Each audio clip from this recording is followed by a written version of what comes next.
kaninyo. Hinausab kanimo. Inutlo gikan sa Ebanghelyo sumala ni San Juan. Yumayaw ni ka. Si Jesus mingon sa iyang mga tinunan, nahigugma ako kaninyo, ingon ng amahan, nahigugma kanako. Pabilin kamo sa akong gugma. Kung tumano ninyo ang akong mga sugo, magpabilin kamo sa akong gugma. Ingon nga ako nagtuman sa mga sugo sa akong amahan, ug nagpabilin sa iyang gugma.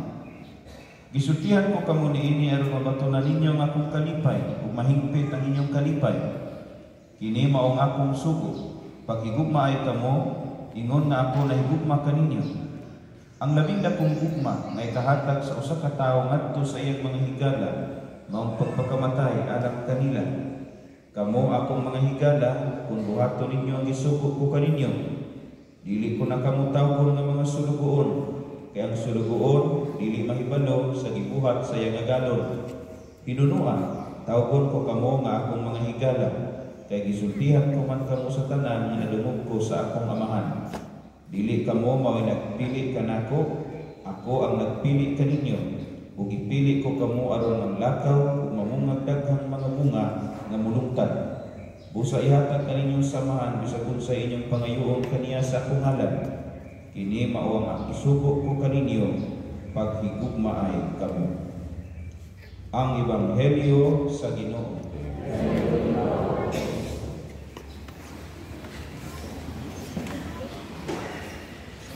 Mayong buntag sa tanan. Sa atong first reading ni ay episode diin si Pedro nakitagpo kang Cornelio. Nindot ni siya na senaryo mga igsoon kay sa balaod sa mga Hudiyo dili pwede nga ang Hudiyo maging halubilo sa dili Hudiyo. Ang gitawag og Gentil or Gentile. Nanuman, tungod kay alang sa mga Hudiyo, sila lamang ang limpyo. Kay nagtuo sila sa tinuod nga Dios ug nagsunod sila sa mga regulations sa balaod ni Moises bahin sa pagpanglimpyo. Kining mga Gentil or mga pagano, parehas nato, kay di man ta Hudiyo, apilta ning mga Gentil or Gentiles, hugaw sa mata sa mga Hudiyo. Mauna ang balaod, nagdili nila na makighalubilo ni bisan kinsang tao nga dili parehas nila. Sa dihang misaka na si Kristo sa langit, ang Ginoo nagsugo, panglakaw kamo sa tibuok kalibutan ug isangyaw ang maayong balita. Dahog kay ng question mark sa hunahuna aning mga tawhana nga mga tinun-an ni Kristo apan mga Hudiyo man gud sila. Unsaon nato ron pag-adto nga di man mawala ng bias or kanabang ilang naandan naamay ko'y balaod nag-ingon nga dili ta makikhalubilo gawas kon ang mga pagano o mga Gentil makonvert una pagka Hudiyo aron mo-undergo sila sa ritual sa pagpanglimpyo. Lisod kaya mao na mura mag kanabang kadilibon gyud si Pedro nga muadto sa mga tao. Ukiran niyang mga Hudiyo ran parehas niya. Pero kaning lahing grupo sa mga tao, maglisod siya. Munang samtang tuwa siya sa babaw sa usa ka balay, no? Ato. Muna'y trial kani ato first reading karon. Nagaampo siya sa iyang buhaton. Gituntun gikan sa langit ang dako kayong habol, no? Or panapton. Kapasa siguro sa Bible ani, na magmurartang magsalida nila, no? Gituntun gikan sa langit ang dako kay panapton ug giplasta sa tubangan ni Pedro. Pagtan-aw ni Pedro sa sulod sa panapton, nga gituntun gikan sa langit, nakita niya ang tanang matang sa hayop nga nagkamang sa yuta. Ingon dayon Ginoo, pag ihaw ug kaon kay gibuto ko sa itong tayma.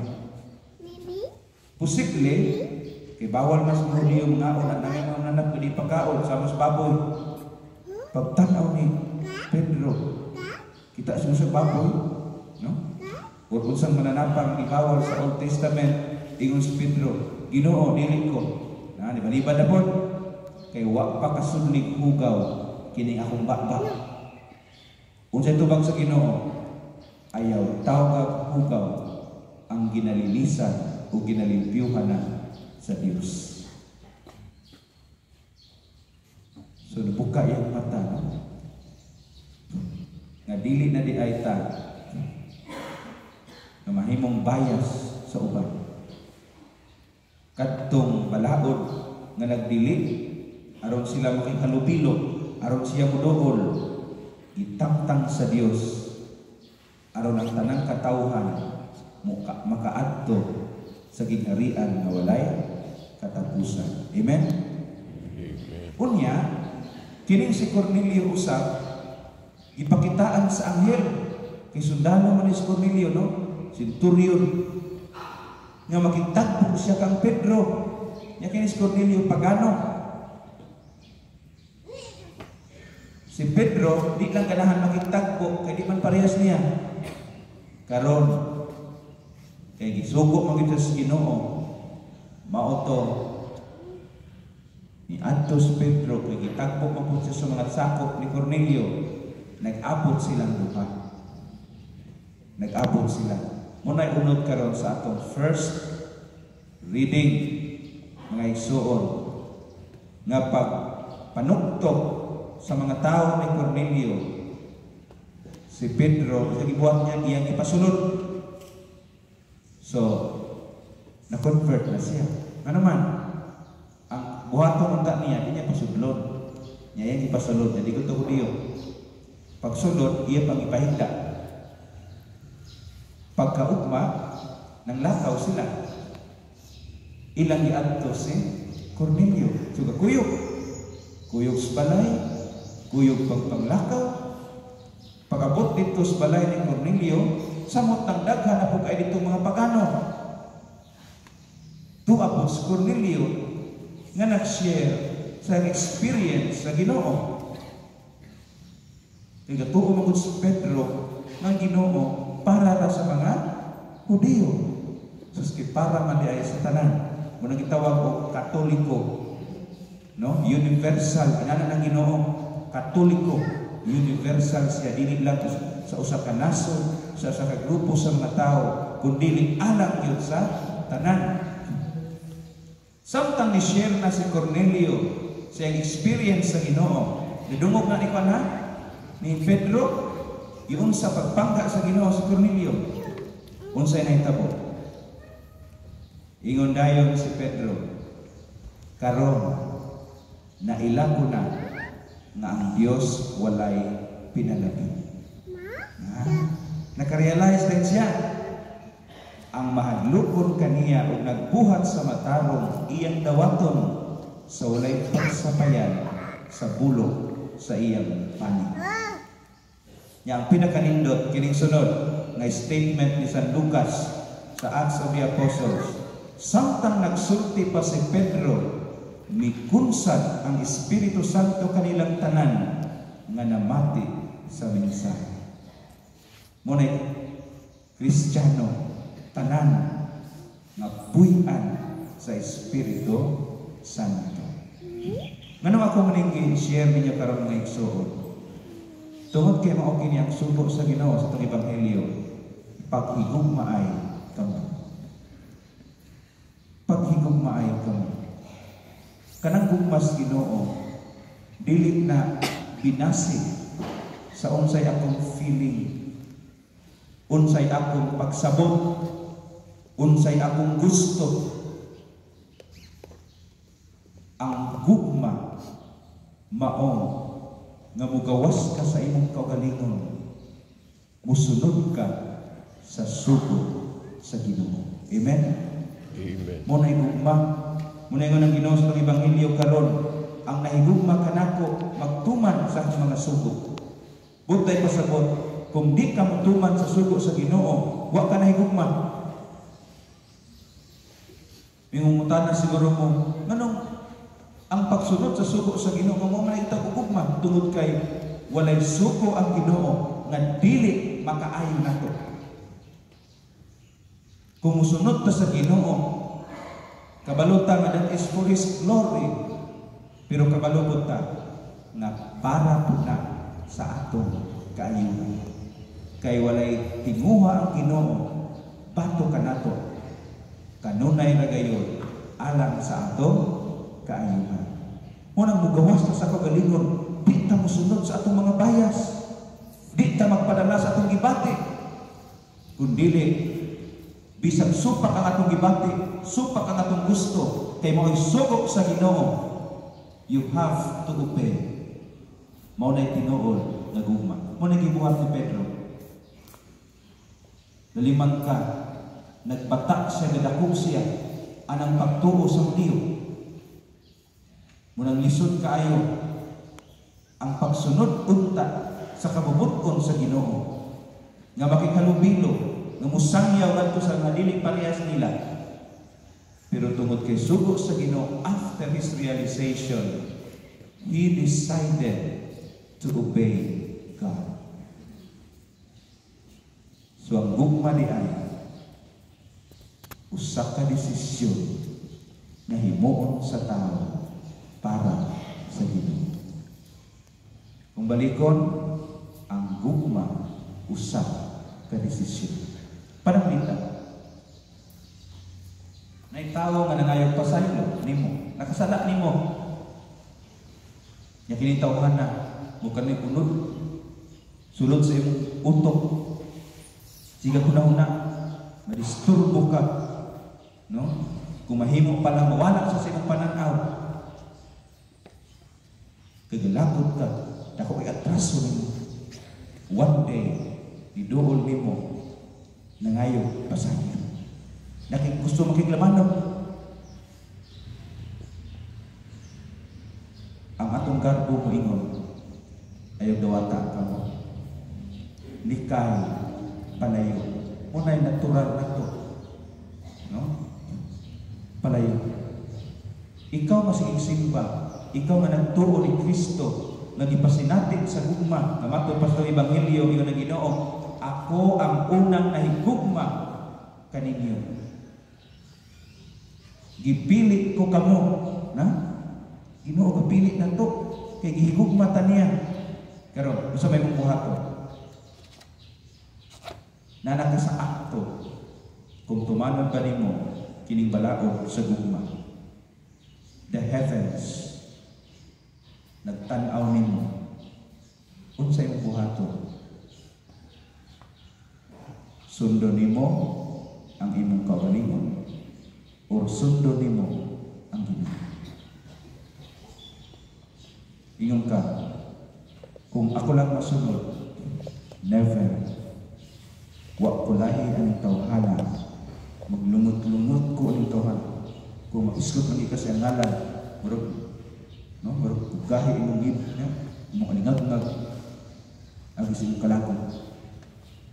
Pero ni ay sitwasyon nagihatag sa Ginoo. Sundon ba ko nimo o sundon nimo ang imong kaugalingon?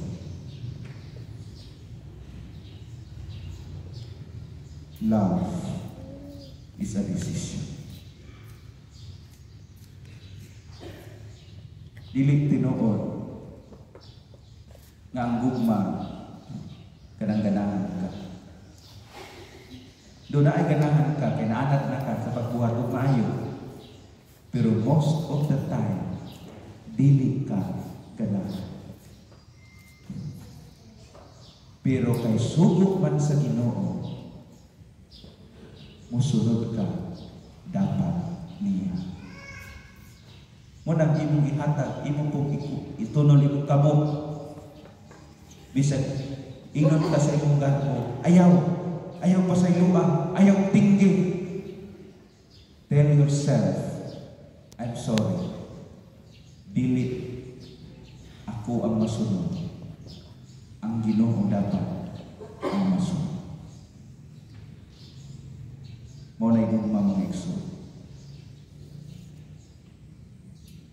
Munang pautanan yung kagalingon, how many times in your life na nahigugma mo?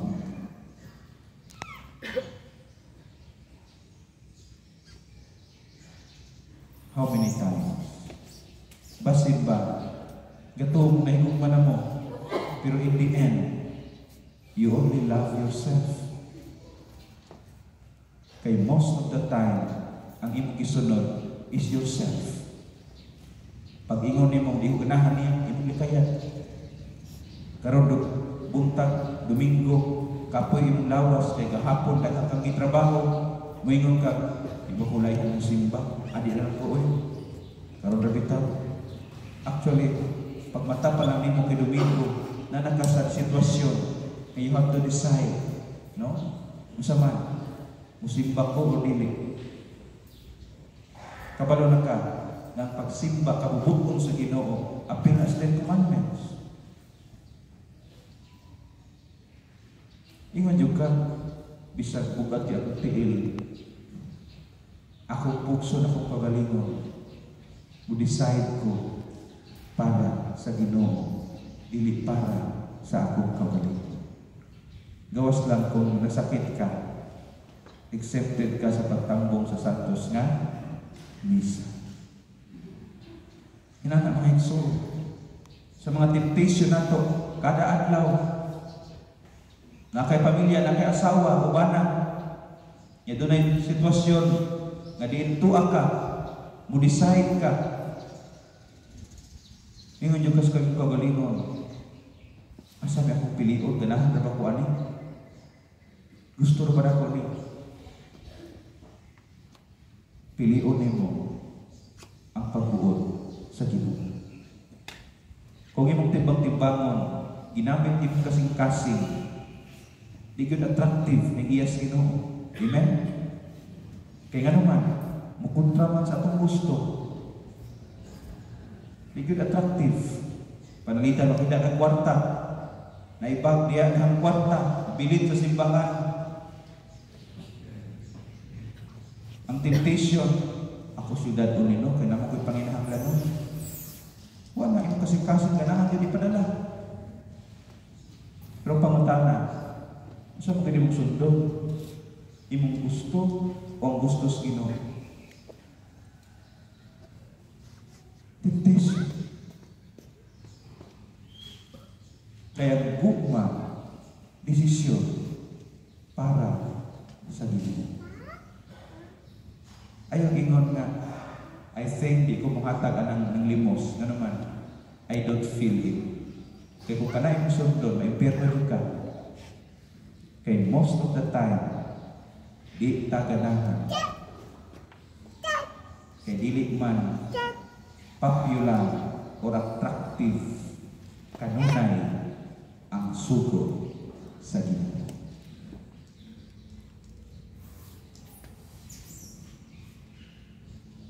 Paliyon mo yun. Ato'y padayagan atong pagtuo.